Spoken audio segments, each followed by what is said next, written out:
सो बॉलीवुड का एक बड़ा ही फेमस सॉन्ग है। किस्मत की हवा कभी नरम कभी गरम, कभी नरम नरम कभी गरम गरम। बस ऐसी ही हालत है इंटरनेशनल स्टूडेंट की कनाडा में, कभी नरम कभी गरम।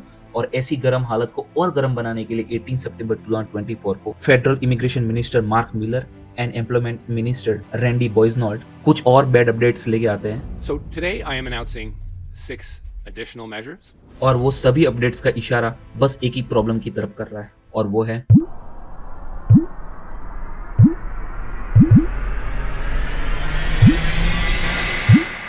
अनएम्प्लॉयमेंट।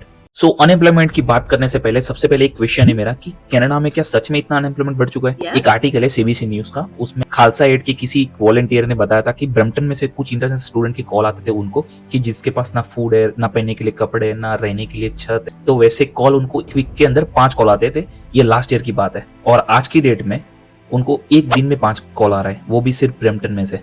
तो आप सोच ही सकते हो कि बाकी सिटीज में क्या हालत होती होगी। तो ये रियल सिचुएशन है इंटरनेशनल स्टूडेंट की कनाडा में। और उसके बाद कुछ स्टेटिक्स देख लेते हैं कि कनाडा में रिसेंटली, मतलब एज पर डेटा जून 2024 के हिसाब से देखे तो कनाडा में 1.4 मिलियन पीपल अनएम्प्लॉयड है। और ये जो ग्राफ है ना, वो एवरी मंथ ऊपर जा रहा है, not every year, every month ऊपर जा रहा है। लास्ट अप्रैल में कुछ 6.10 था, जुलाई में 6.4 हो चुका है, जून में अभी 6.6 हो चुका है, अगस्त में ये बढ़ता ही जा रहा है, आगे अपवर्ड होता जा रहा है। तो गवर्नमेंट के पास this is the high time, उनको लगा कि अब कुछ ना कुछ स्टेप्स लेने पड़ेंगे। और जैसे आप जानते हो कनाडा में एक ब्लेम गेम चालू है पॉलिटिकल पार्टी के बीच में कि हाउस क्राइसिस हो, जॉब क्राइसिस हो, या कुछ भी हो, उनके लिए एक ही ग्रुप है, वो है इंटरनेशनल स्टूडेंट। सो ये ऑब्वियस बात है कि जो भी चेंजेस और जो भी अपडेट आने वाली है वो सिर्फ इंटरनेशनल स्टूडेंट के लिए आने वाला है। तो इन्होंने कुछ अपडेट लाई है, और वही अपडेट हम एक एक करके सारी अपडेट्स के बारे में बात करेंगे, क्या क्या चेंजेस है और इससे क्या अफेक्ट होने वाली है और क्या क्या है। लेट्स सी, समझते हैं। सो एक एक करके सारी अपडेट के ऊपर बात करते हैं कि या ये सब अपडेट्स की वजह से क्या उनके अनएम्प्लॉयमेंट में फर्क आएगा या नहीं आएगा। तो सबसे पहले बात करते हैं, all applicant will be required to demonstrate a minimum language proficiency in French और इंग्लिश। मतलब इन शॉर्ट बात ये है कि आपको वर्क परमिट के लिए IELTS देना पड़ेगा। तो इसके लिए उन्होंने एक लिमिट सेट करी हुई है। अगर यूनिवर्सिटी ग्रेजुएट स्टूडेंट है तो उसको CLB स्कोर 7 लाना पड़ेगा, और जो कॉलेज ग्रेजुएट है उसको CLB स्कोर 5 लाना पड़ेगा। CLB स्कोर 7 का मतलब होता है कि IELTS में आपको ईच मॉड्यूल के अंदर 6 तो लाना ही पड़ेगा एटलीस्ट। जैसे कि 4 मॉड्यूल होते हैं, रीडिंग, लिसनिंग, राइटिंग और स्पीकिंग, तो ईच मॉड्यूल में आपको 6 तो लाना पड़ेगा। और जो कॉलेज ग्रेजुएट होगी उनको ईच मॉड्यूल के अंदर 5 बैंड्स तो लाना ही पड़ेंगे। और ये जो अपडेट है ये इंप्लीमेंट होगी नवंबर 1, 2024 के बाद होगी। उससे पहले जितने भी स्टूडेंट निकल गए वो निकल जाएंगे। बट अब क्वेश्चन ये आता है कि ये अपडेट क्या सच में एक सेंस बनाती है, नहीं बनाती। सो यहाँ पे 2 पर्सपेक्टिव आ जाते हैं, एक इंटरनेशनल स्टूडेंट का और एक इमिग्रेशन डिपार्टमेंट का। तो चलो देखते हैं इनमें से किसके पर्सपेक्टिव के हिसाब से ये अपडेट सेंस बना रही है, नहीं बना रही। जैसे कि पहले इंटरनेशनल स्टूडेंट के लिए तो ऑब्वियसली नॉट। मतलब हम जब कनाडा में आते हैं, वीजा लेते हैं, तो उसके लिए ऑफ कोर्स IELTS देने के बाद ही आते होंगे। और फिर उसके बाद अब जब हम PR के लिए अप्लाई करते हैं उसके लिए भी हम IELTS देते हैं और अच्छा स्कोर करते हैं, उसके बाद ही हमको CRS पॉइंट मिलते हैं। तो अगर इंटरनेशनल स्टूडेंट की तरफ से देखने जाओ, उनके पर्सपेक्टिव से, तो ये सेंस नहीं बनाती। बट अगर कैनेडियन गवर्नमेंट की इमिग्रेशन डिपार्टमेंट के हिसाब से सोचने जाओ तो 1% या 2% मेरे हिसाब से सेंस बना रही है उनके लिए। क्योंकि मैंने रिसेंटली एक वीडियो देखा था जिसमें एक इंटरनेशनल स्टूडेंट है, वो किसी ऑफिसर के साथ में कन्वर्सेशन कर रहा है और उसको पूछ रहा है, बेसिक क्वेश्चन पूछ रहा है कि कहाँ जाना है, कौन सी कॉलेज है, क्या करना है, नेक्स्ट प्लान क्या है, कितने साल तक पढ़ोगे, कब जाओगे कनाडा से। और वो स्टूडेंट उसके बेसिक क्वेश्चन के आंसर नहीं दे पा रहा, और उसके IELTS में कितने बैंड थे पता है? 8 बैंड। मतलब ये हो कैसे सकता? तो ये छोटी छोटी चीजें उनके उतनी ट्रिगर कर चुकी जिसकी वजह से ये अपडेट उनको लानी पड़ी होगी। बट जैसे मैं ऑलवेज कहता हूँ कि सब एक जैसे नहीं होते। So now let's talk about second update. So second update के ऊपर बात करते हैं, तो उन लोगों ने रेस्ट्रिक्शन लगाया स्पाउस वर्क परमिट के ऊपर। तो पहले ऐसा था कि जो स्टूडेंट डिप्लोमा या सर्टिफिकेट कोर्स करते थे तो उनके स्पाउस को ओपन वर्क परमिट मिल जाती, फिर उन लोगों ने बंद किया और मास्टर और PhD स्टूडेंट के स्पाउस के लिए रखा। फिर उन्होंने अपडेट लाया कि बहुत सारे मास्टर डिग्री के प्रोग्राम ऐसे रहते कि 1 ईयर में 8 मंथ्स के अंदर भी खत्म हो जाते। उन्होंने अभी डिसाइड किया कि प्रोग्राम का ड्यूरेशन अगर 16 मंथ होगा तो ही आपके स्पाउस को वर्क परमिट मिलेगी। तो ये एक फिल्टर डाल दिया जिससे बहुत सारे स्पाउस के ओपन वर्क परमिट नहीं मिलेगी और अनएम्प्लॉयमेंट कम होगा। सो नाउ थर्ड अपडेट के बारे में बात करते हैं, तो ये भी वर्क परमिट के रिलेटेड ही है।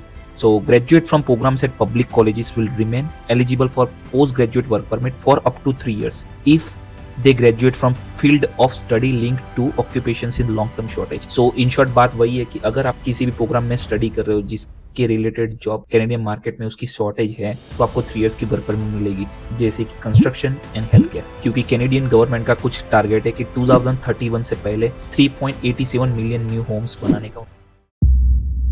तो नाउ फोर्थ अपडेट के बारे में बात करते हैं। तो ये फ्यूचर स्टूडेंट के लिए जो 2025 या 2026 में आने का सोच रहे हैं उसके लिए 2024 में इनका टारगेट था कि 4,85,000 न्यू स्टडी परमिट ये लोग इश्यू करेंगे, बट इनको 10% से रिडक्शन करके 4,37,000 स्टडी परमिट इश्यू करने वाले हैं। बट ये मेरा ओपिनियन है कि 2025 के अंदर कोई स्टूडेंट आता है, दो स्टूडेंट है, एक तो जिसके पास पैसा है और दूसरा जो मास्टर और पीएचडी के लिए आना चाहता है वो। बट अगर आप डिप्लोमा करने के लिए या बैचलर करने के लिए यहाँ कनाडा आते हो और उसके बाद अगर आप पूछते हो कि भाई मुझे ना घर मिल रहा है, ना जॉब मिल रही है, ना ये प्रॉब्लम है, ना पीआर मिल रही है, कुछ भी मिलने में, तो भाई आपके लिए कोई वर्ड नहीं है मेरे पास। मतलब एक कुएं में गिरना और जानबूझ के गिरना, इसमें फर्क होता है। ये अभी के जो करंट स्टूडेंट है वो गिर चुके कुएं में, उनको नहीं गिरना था पर गिर चुके।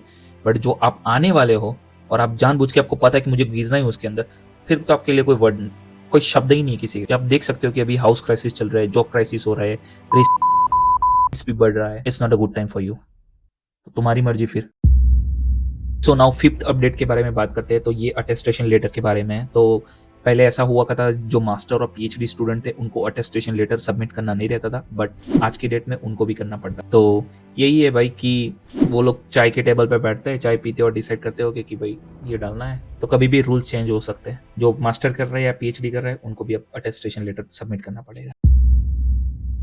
सो ये 5 अपडेट थे जो मैंने आपको इस वीडियो में बताया, बट इसके सिवा भी बहुत सारे चेंजेस वो लोग करने वाले फ्यूचर में। जो मतलब टेम्पररी रेसिडेंट है उनके लिए, अगर आप पीआर लेना चाहते हो तो उसके लिए भी आपको बहुत सारे प्रॉब्लम होने वाली है फ्यूचर में, और उसके लिए भी न्यू पॉलिसी और चेंजेस आते रहेंगे। बट मेरा मानना ये है कि आपको जो भी अपडेट्स है वो उसकी मैं यहाँ पे लिंक सबमिट कर दूंगा, डिस्क्रिप्शन में जाओ और आप वहाँ से रीड कर लेना। आपको किस चीज़ का, आपको कौन सी पॉलिसी अफेक्ट कर रही है ज़्यादा, वो देख लेना भाई, अपने हिसाब से रीड कर लेना। बट ये मैंने बेसिकली ऊपर से बताया। बट मेरा एक मैसेज है उन लोगों से कि भाई राइट नाउ टाइम ना बहुत ख़राब है ना, बहुत सारे लोगों के पास ना जॉब है, जो स्टूडेंट है उनको पीआर का टेंशन है कि क्या होगा, इतने पैसे डाल दिए हमने, क्या होगा फ्यूचर का। मेरा जो मानना है वैसा, शांत रहो, मतलब पेशेंस रखो।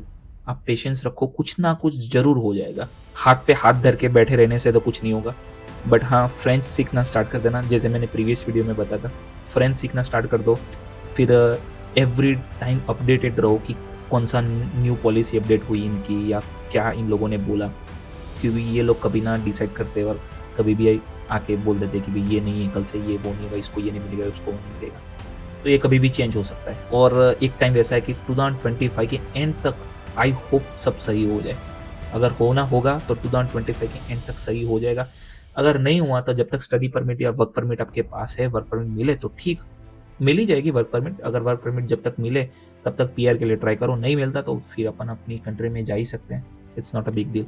यही एक मैसेज है मेरा आप सभी लोगों से। ट्राई करते रहो, अपडेटेड रहो और कीप हसलिंग गाइस। एक दूसरे की हेल्प करते रहो। अगर आपको लगता है कोई दोस्त को किसी भी चीज़ की ज़रूरत है, फूड की ज़रूरत है या रहने की ज़रूरत है, तो आई नो अभी 2 पार्ट बन चुके हैं जो मेरे हिसाब से जानते हैं कि जो 2021 से पहले आए थे स्टूडेंट, वो लोग सब सेट हो चुके हैं। उनकी वाइफ है, अगर उनका कोई स्पाउस है तो वो दोनों कमा रहे हैं, अच्छी जॉब कर रहे हैं, तो उनके पास पैसे है और लाइफ अच्छे से उनकी एक ट्रैक पे चल रही है। पर जो 2021 के बाद आए ना, उनकी लाइफ बहुत ही मेस्ड अप हो चुकी है। तो अगर आप किसी को जानते हो तो एक दूसरे की हेल्प करते रहना, और नहीं होता तो ज़्यादा फोर्स मत करो, ठीक है? जितना हो उतना करो, बट लड़ते रहना योद्धा की तरह। आज नहीं तो कल जरूर कुछ हो जाएगा, ठीक है? Best of luck everybody, and if you like this video please subscribe my channel. जो भी कमेंट है आप नीचे कमेंट करना, हम डिस्कशन भी करेंगे। That's it, thank you.